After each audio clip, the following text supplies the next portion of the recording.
আপনি যে হাত নিয়ে আপনি করতেছেন অহংকার, এই হাত তো আপনার না। আপনি যেই ক্ষমতা নিয়ে, আপনি যেই বংশ নিয়ে আপনি অহংকার করতেছেন, এটা তো আপনার না, আল্লাহ আপনাকে দিচ্ছেন।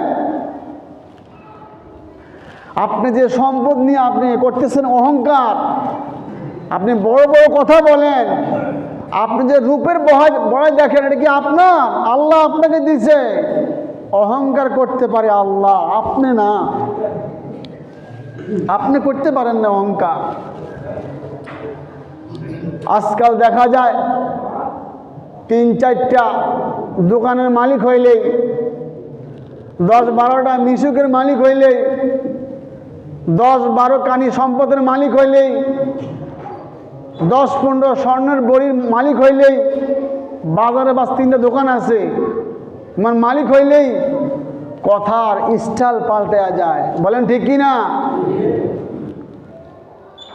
3-4টা দোকানের মালিক হইলেই আপনার কথার ঢং পাল্টে যায়। অহংকার, অহংকার। একবার দিছি না আবার কেন আস, দমক দে ফকির রে, একবার দিছি না বেড়া আবার কিনে আস। তুমি চিন্তা করলা, তুমি যে দোকানের মালিক হইলে তোমাকে কে দিল বলেন? হ্যাঁ, আল্লাহ তোমাকে দিল।